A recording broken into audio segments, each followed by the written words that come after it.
Summer from Buffalo is on the line with us to talk about a book, Rocky-Colavito, Cleveland's iconic slugger. Mark, how are you? I'm doing great. Thanks for having me on, Les. Our pleasure. Dave Bacon is with us also. But he's way too young to have seen Rocky play. So I've made up for that. I saw him play all the time. Tell me about, first, the interest in Rocky-Colavito from you, who, to my understanding in our conversation, there's no real Cleveland tie. There's really none at all. I think I knew Cleveland best from watching baseball games with the Cleveland Indians. I grew up in New York, and us in New York, outside of New York City, when I was 8, we moved to California. At the age of 10, I really started to get into baseball. Rocky-Colavito was one of my favorite players for a lot of reasons that fans of that generation would know. You know, he was very charismatic. He had movie star looks. He was a home run hitter and held his bat up real high. He had a great name, Rocky-Colavito, also known as The Rock. You think that's a phony name? You think it's really Joe Smith and he changed the name? Well, it didn't hurt him to have that name, that's for sure, right? Yeah. Pretty cool name. He also hit 4 home runs. I remember saying to Rocky once, you know, people thought he had a great name. And he said, really? I said, come on, you know people thought that, right? It's not, it's just a name. To me, honestly, I don't get what people would see in that name.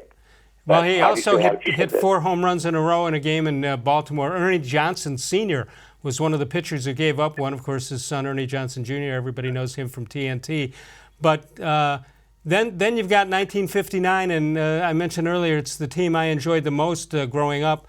But Frank Lane got his hand on it and traded Rocky for Harvey Keene, the batting champ, for the home run champ. How explosive was that? It's arguably the most controversial trade even to this day. It's certainly right up there in the handful of trades like that. Rocky was this charismatic, as we said, you know, home run hitting outfielder who had the best slugging statistics in the American League in 58 and 59. He was just coming into his own at the age of 26. He led the American League in home runs with 42 and 59, actually tied with another player.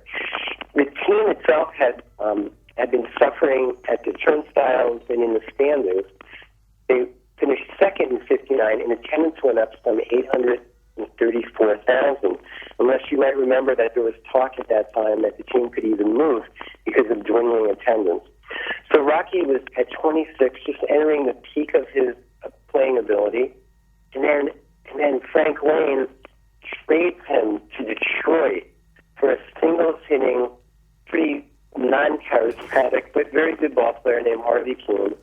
And fans just went into deep depression, especially, I would say, the Italian-American fans, who revered Rocky as someone who, you know, Italians suffered a lot of discrimination in the early part of the 20th century as immigrants came over. And baseball was one area where Italian-Americans could really excel and everybody could look up to them. And Italians took a lot of pride in Rocky-Colavito. So when he left, it just really hurt. Well, he grew up within a stone's throw of Yankee Stadium and eventually wound up as a Yankee and actually came out of the bullpen and pitched a little bit. But he did bounce around, though. In Kansas City, he was traded to Detroit and then Kansas City and then the Yankees ultimately. And so his popularity in Cleveland did not transfer to these other cities, as far as I know. Well, he was popular in Detroit. He played under the shadow of Al Kaline, who was really king in Detroit. But, you know, he had 1 year in Kansas City, as you mentioned. He went there after Detroit, and in that one season, he was very popular in Kansas City. It was a crazy year because he played under Charles Finley, the kind of wild owner. I have a chapter called Joining the Circus to describe what it was like to play there. When Rocky came back to Cleveland, he came back after the team had been sputtering for 5 years.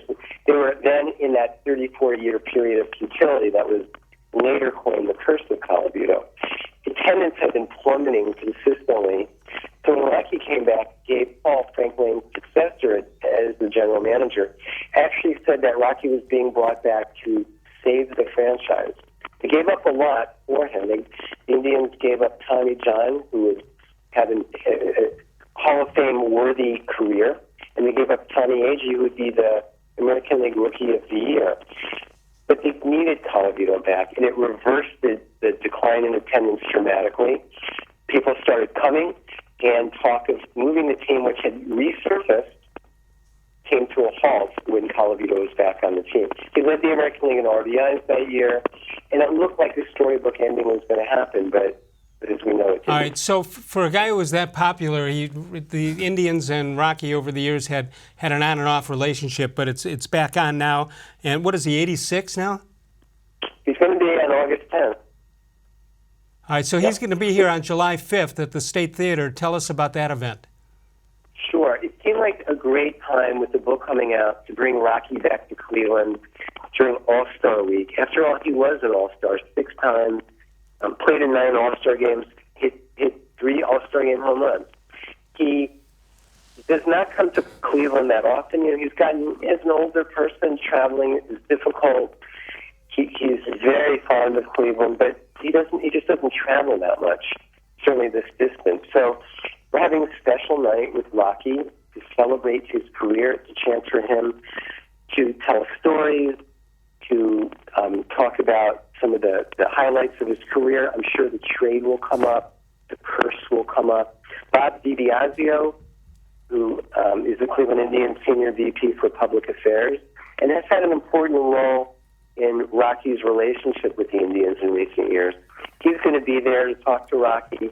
We're going to include John Adams, who is, I'm sure, no surprise to anyone, no mystery. He's the bleacher drummer for anyone who may not know. For all these many years out in the bleachers in Cleveland, there might be 1 or 2 surprises. I'm going to do some readings from the book, Rocky-Colavito, Cleveland's iconic slugger.